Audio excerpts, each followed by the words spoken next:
Buongiorno, everyone. Welcome to the final player ratings of the season. Emotional times. Thank God for that. Thank God for that. Yeah. Happy times. You can enjoy someone else, hopefully. Gareth Southgate, don't let me down and ruin my summer. I think Bruce has ruined my entire year until that past month. We know you will, Gareth, but it's all right. Yeah, we know you will. Anyways, 2-0 at Fulham on the last game of the season. Newcastle finished 12th. Crazy times. Crazy times. Watch the reaction of the watch long for all that. Hey. We'll jump into the reins. We've got Martin Dubravka. Class. Martin Dubravka there, Al Garner for him. Then a nice clean sheet for Martin Dubravka today. We were thinking maybe Mark Gillespie would get a chance to make his Premier League debut. I was a little bit surprised to see him with the Euros coming up. With Dubravka struggling the other night as well with his hamstring, with a dead leg and stuff against Sheffield United. Played the day, comfortable day really. Any real chances Fulham had, blazed it over the bar and put it wide. Yeah. Very calm from crosses though. Did well to collect a lot of crosses. Had a lot of crosses, and none of them really hit the strike. Like Dubravka came, if he didn't collect them, punch them away quite safely. Didn't really cause too much of a threat. Yeah, but nice and comfortable for Dubravka. But he did well when called upon. Really, I give him a 7 out of 10. Yeah, big 7, very comfortable. Jacob Murphy, a bit of an up and down game, really, on the wing. See what I did there? Yeah. We've given him a little bit of stick over the last couple of weeks, since changing this formation and stuff, going to the 5 at the back with him and Richie as the wing backs. I think they've been absolutely immense. Last couple of games, Murphy hasn't been at his best, but today I thought he had a pretty good game. Got a few good clearances away, decent at the back. Like I say, they didn't really threaten too much. Got a few good crosses in. Well, a few crosses in, not good crosses, but so maybe he's could have done more to block them. But in terms of clearances and getting down the wing, trying to get a few balls in himself, there was a little bit of a miscommunication there with Kraft on the right-hand side. Could have been better, but I'll give him a 6. Yeah. That one with Kraft was annoying where he was there. I think he just had a shot. Actually, just crossed it himself. He seemed to have taken a little bit too long. Kraft was there as an option in acres of space, so he could have threaded it, or he could have tried to look for a ding into the back post or make the shot. So I don't think that was Kraft's fault. I think Murphy should have made his mind up a little bit sooner. And now people probably point the finger at Kraft that he didn't anticipate the run, but Murphy looked like he seen the option, didn't take it, and wanted to get a shot off or something. So I don't blame Kraft for missing that one, to be fair. So yeah, I'd say that was Murphy's fault, but I needed to be a little bit quicker in his decision making there. Not a Kraft. Nice clean sheet for Kraft as well. Got to take credit for it. Did Ari when called upon. Not much of a threat coming at him, really. But did Ari with the odd-headed clearance. Did a job. He's done Ari since he's came in that back 5 for me, I think. Yeah, I think he's done Ari. Nice for him to get a goal the other week and all. I give him a 6 today. Yeah, exactly. Yeah, I think we've been saying that for the last couple of seasons he's been here. He's obviously not starting 11. He's not the kind of player that you see in the starting 11 and you get off your seat and getting Kraft starting the day. But as a squad rotation player in this back 5 as a right-sided centre back, I don't mind him. Even if we're playing as a flat back 4 and he plays as a right back, he does a job. He's obviously not great, but I think when he comes in when called upon, he doesn't really make too many mistakes. So yeah, I'm not Kraft's biggest hater. Fernandez, I think him and Dummett both had pretty solid games. Like I say, they didn't threaten too much Fulham. They broke through a couple of times, had a couple of opportunities, but they were their own worst enemy of the day, Fulham. If they had a bit more clinical finishers up front, a little bit more about them, Maja didn't come on till late and they were missing Mitrovic, but even so, they've been playing this season and haven't really done them the business, which is obviously why Fulham are getting relegated. And I think you could tell why they're a bottom 3 team today. The opportunities they had, absolutely squandered. At the back, poor. So yeah, I think Fernandez had a pretty decent game. A few good clearances, got his head on. The crosses that Dubravka didn't collect, Fernandez was there, and yeah, decent enough performance. I think Dummett did the same. So for a clean sheet, he could have a 7. I thought Dummett was immense. Dummett had a good game. Flying at everything, putting his body on the line, just giving it his all, what you'd expect from a born and bred Geordie, playing for the team. But he was on it the day. He was dead up for it. Over 200 games now for Newcastle. Apparently, we've activated his 1-year extension as well. Yeah. So he played for that the day. He was class. One of the better defenders of the day, and that centre back where he's at his best as well. I'm only going to give him an 8. Yeah, agreed. I thought he was good. Couple of good defensive headers as well. Matt Ritchie, I thought another good game. Captain mentality. Barton at Willock. Yeah, exactly what you want. We've had this discussion for the last few weeks, in the absence of Lascelles, of course. who else could wear the armband instead of Shelvey? There's only one option there, really, which is Matt Ritchie. I thought he had a great game, a few good crosses in, getting forward, being the menace he is as a wing back, getting forward. Dennis the Menace, good defensively, few blocks, couple of crunching tackles, solid performance, good, solid 7. And the captain himself, John Joe Shelvey. Right, a lot of people will be happy about this because a lot of people in the comments always give a shit for the hatred on Shelvey, for the agenda on John Joe. Is there an agenda, sir? Is there an agenda there, sir? Don't like Shelvey, sir? Don't like Shelvey, sir? Well, he's not the fucking captain, is he? He's not captain material, put it that way. And he's a lazy cunt most of the time, but he has had 2 very good games in a week. He was class today. And he was brilliant today. Defensively, especially first off. Especially first off. Sliding tackles, getting back, getting on the ball, but being decisive with it, not just whacking it every time. He was very good today. Yeah. Shelvey was very good. But that's the thing with Shelvey. That's why we do get annoyed when he is absolutely shit and doesn't touch the ball and doesn't do anything for 90 minutes. Yet stays on the pitch, yet gets given the captain's armband. He still isn't the character for a captain, not at all. But the day he showed what he can do. Enough, does he? Not at all. But he did. He showed the day what he could do. At least he was trying more, running more. So Shelvey the day, he was decent. I give him a good 7. But that's the thing. Like it's like he knows he's going to get a holiday for a couple months now. So he's like, I'll try and fuck it. I know I'm not going to have to try next week or the week after, the week after, the week after. So I'll put a bit of effort in. I'll put a bit of energy in since I'm going to be chilling on the beach for the next 2 months. Yeah, might as well. Yeah. Sean Longstaff alongside him. Similar. First half, good. A lot of good tackles, winning the ball, winning possession, and forward passes for a change. Nice. Yeah, I thought he had a pretty good game. I didn't really put a foot wrong, I don't think, as we usually like to give him a lot of stick. Like, he's just simply not good enough if we're looking towards next season to strengthen the team. Unless he turns back to his 2018 version of himself where Rafa brought him through, then fair enough. But yeah, like even like a couple of months ago when we changed the formation a little bit, he got a run of a few good games. Joe Willock was left on the bench, came off the bench and scored them. But like first half performances were decent, not great. Second half, absolutely wank. Today, good enough performance, not too bad in the second half, but first half really, really good. So he can have I give him a strong 6. I thought he grafted well, especially first off. Yeah. He grafted well. Miggy. Almiron. Out of an half. For me, like, I wanted to see Matty replace him at half-time, second half, because there was times where Almiron could have got a goal of the day. He had a shot on target in the first half, was alright, wasn't out special. He had a chance second half where you could tell he just didn't want to hit it on his right foot, so he passed it in the box, stops it, nobody. So you're the man, you're like the false 9 in a way, the day you and Saint and stuff, so there's nobody going to be in the box. He did it a couple of times, remember, on the left-hand side, and he just passed it in the middle of the park, hoping that someone was going to be in, and there was no one there. And then Fulham went on the break. Track that, yeah. Fulham went on a long break. They went on a big run. That was like a proper Shelvey thing, that. And it's like the ball just came to him and just hooked it over. Didn't even look. Just banged that in the middle of the park. There was one bit where he broke through onto the right-hand side, was pretty much clean through, could have had a strike, but obviously just that lack of confidence on his right side. If it was his left, I think he might have tried to have a shot across, but we needed more from the day where St. Maximin picked the ball up on the counter and we're looking at him to make the run so St. could feed him through. Make that run in the box so he can get on the end of it, so he can have a chance of a one-on-one, so he can create an opportunity. He seems to be running at about 60% now. Yeah. How many times do we look like he's just... when Maximum was through. You've got the pace. Had loads of space on the right-hand side when Maximum was cutting through, but instead just lagged behind him. It's poor that, like, create an option. He's got the pace. There's times where he got on the ball, looked well, moved a bit with it, but we're just lacking that bit of vital thing in the final third from him. I don't know. You can have a 5. Yeah.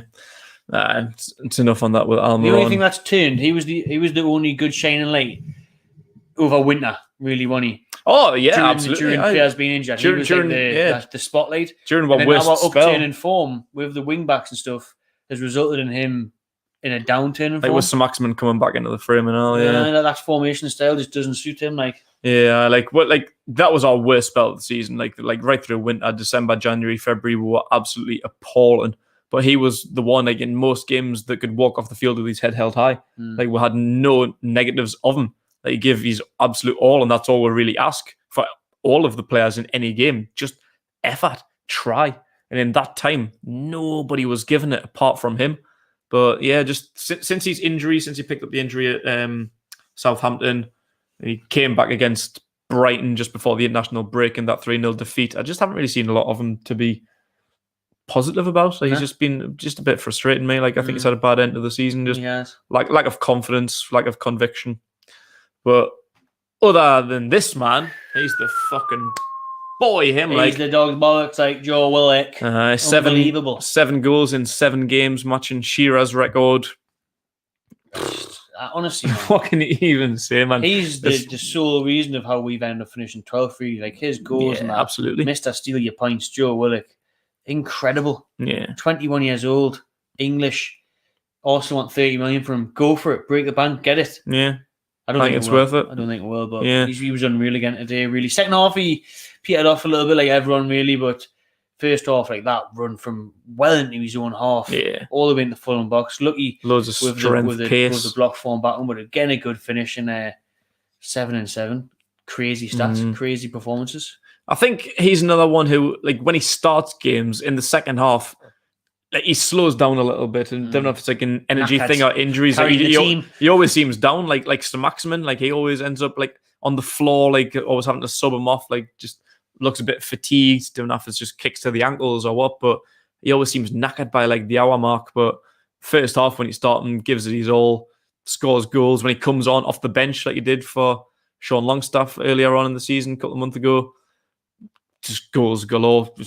Just I don't even know how to praise him any more highly than I already have over the last couple of months. Like, it's just been fucking ridiculous and just exactly what we've been needing for years and years. A central midfielder who can break into the box late and score goals. Like, even today, like picking it up on the edge of his own third, driving forward, strength and pace, holding off Anguissa, who's a strong like defensive midfielder. And like a snapshot finish and all with accuracy deserves to open a can. That one's for you. I'm nearly at the end of my one, so I'll crack one open later on. But this one's for you, Joe Willock. Strong 8. So Maximin? Bright, lively start in a way. When he got on the ball, obviously he was twisting and turning. He had a good run out, didn't he, when he got into the box, and it was deflected for a corner. But things were coming at him, and when he did get the ball and then he was looking, there just wasn't enough support because of that whole false 9 thing. And a lot of times we just didn't get enough bodies in Fulham's final third, really. But St. Maximin, he was all right today. He didn't set it alight, the expectations that he sets, but he was decent enough.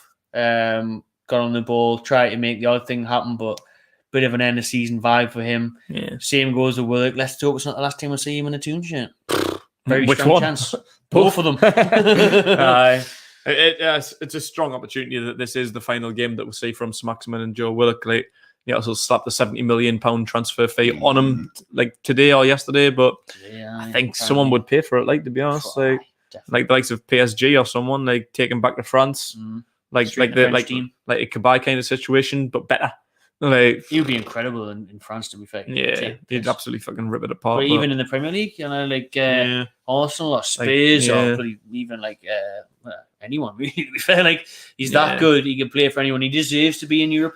He deserves to be at a better team because I think he deserves to be fucking relegated. Yeah, I think he still needs nurtured. Like, he's still very raw at times. He's got a lot to learn, but obviously under Steve Bruce and stuff, he's not going to get that nurturing. Like, he's not going to become a better player. I think he's at his max potential. Maxi. Say Maxi's at his maxi.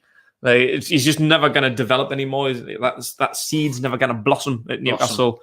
Whereas he could go to like a Man City, at PSG, Tottenham, Arsenal. Well, they know about blossoming there, don't they? Phil Foden and that, and become better players. Like, so, yeah, wouldn't surprise us. 70 million. It's a lot to ask for someone.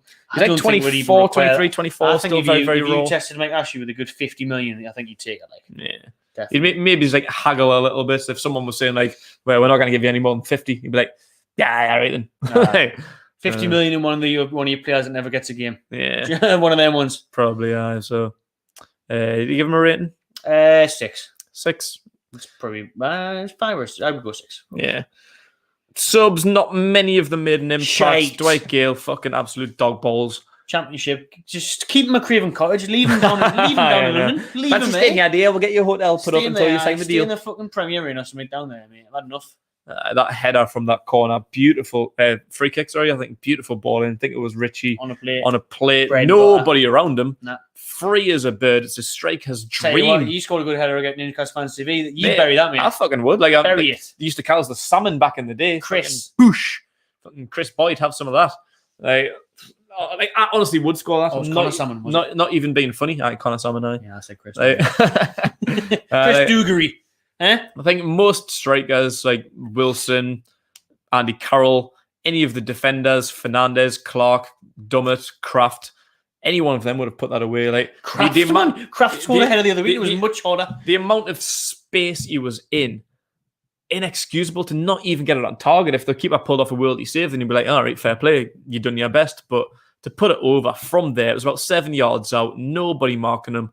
Criminal not to get that on target. Like, and obviously, I think that just explains why he's not Premier League, why he probably shouldn't be in this squad. Like, we look to push, like, we finished as high as possible, 12th that nobody expected. We'll obviously want to push on further from there and break top 10. Probably not going to happen under Steve Bruce, but the likes of Dwight Gale and Andy Carroll, Deadwood, they're not a part of this team. Like, they need to be shipped off. So you can have a very generous 4, just because at the end of the season, we've won the game, clean sheet. I'm happy that the season's over. I'm also happy that hopefully we'll never see Dwight Gale again. So you can have a 4. A 4 for fuck off. Fabian Shaw can have a 10 for that penalty. Sexy. 10 for the fucking penalty, mate. Ooh, strolled it in. Stroked it. Beautiful. Should be in the bloody PGA with those strokes, Fabian Shaw. Absolutely delightful. Tap, tap, tap-a-roo. Pornhub. The bottom corner. Aye, whack that on there. Trending. Unreal. You know, what a penalty that was. Yeah. Didn't really get tested at the back. Who cares? I was going to say, didn't really do much. Clean sheet and a goal scorer. 10. There you go. Aye. Better than his last sub appearance when he got sent off. I know. We haven't really seen him in the last 10 months apart from getting a red card. Yeah. Then he comes on, calm as you like. Yeah. Bit of an obscure penalty take decision. Mm-hmm. I think Matt Ritchie won the penalty. It's on FIFA. Yeah, good FIFA ratings. But yeah, I would have liked to see Matt Ritchie taking that penalty. I think he deserved it, won the penalty. Just like we did. Yeah, Willock or Ritchie, I think they would have been my 2 preferred takers. But after that one, you can take them next season now if you fancy. Sexy. Lovely Very stuff. Sexual. Enjoy the Euros. I'm not even going to discuss Jeff Hendrick. Fucking 0, dead end. I'm just skip straight past that motherfucker. Complete opposite of Shaw, man. Complete opposite. Yeah. Lost the ball every time I came near him. No effort. Fucking useless. 0. Brucey, you know, first to finish 12th, first to win today. Fair play. Whether it's Steve, and the other Steve, or Graham, or mainly Joe and Alan, you know, and Callum and Martin. But it's an upturn, unfortunately, the last couple of months. Premier League Manager of the Month, for April. Some boy. Imagine in March if we had said this. Bruce would win Manager of the Month, Willock would match Shearer's record, and we'd finish 12th. You would be locked up now. Like, you'd honestly think you're on fucking crack. Like, well and truly locked up. Crazy end of the season. Like, this probably has been the best season of his career. Like, winning the Manager of the Month award, never won one in his entire career. Been a manager for over 20 years, never won a Manager of the Month award, and finished 12th when his only ambition, the only realistic possibility, the best would be fucking 17th, maybe 16th. He's done better than what he done last year. He's better last season, which was fucking shit as well. Season before, Rafa could only take it to 13th with fucking Hosselu and Kennedy in the team. 12th? 12th, mate? Insane. It is mad. It is absolutely mental. It's fucking bonkers. Really. So for the overall position, which again is, it's not really reflective of the season as we know, but for today as well, I mean, someone's just said that there, Aaron, 5 because no Matty. I'm with you on that one. Like, bringing on Hendrick. Yeah. Established. Yeah. Boring player. It is, but like even they put that was like Francois bringing on like even Fulham were taking the piss bringing youngsters on. Give them a go. You know, I mean, we had now to lose today. Maybe even Gillespie Premier League debut, the odd. Where was Arneson? I think he's fit now. It's just a bit of difference. Just boring. Yeah, bit of boring. But he got the win of the day. He's got with safe. He can have a 6. Yeah, clean sheet. Finished strongly. Even at the start of the day, I thought 13th would have been the absolute best. I didn't realise like the goal difference in the Wolves game made that much of a difference. The only highest we could finish was 13th, but I knew we could finish there on goal difference, but I still thought we might have needed like a 3-0 win to finish 12th. Obviously, Wolves lost 2-1 the day. So I still thought we might have needed one more goal to finish 12th. But we did it anyway. Shaw's cheeky penalty. Cheeky girls. Got with 12th in the league. So, yeah, fitting end to the season and the best we could possibly do. And that is your final player ratings of the season. And God, we've got through it. We didn't need to throw in the towel. During January, we thought that towel might have been thrown in. January, February, we close to quitting YouTube. Yeah, fuck this shit. Yeah, we kept it going. Yeah. Let's go and start the fucking Gateshead channel or something like that. So I'm fucking done with this shit. We'll be here, though, for the Three Lions channel. Channel. England stuff for the Euros and everything. And then, unfortunately, we'll be back end of July for the Magpie channel again. Maybe. Let's hope there's a takeover. There won't be, though, will there? So never mind in that. Anyways, enjoy your summer, everyone. See you again soon. Make sure you check out the rest of the match day videos. We've still got the fan counts to come. Thank you very much for tuning in throughout this season for the ratings and everything else. Subscribe if you haven't already to the Magpie Channel TV. Enjoy yourself.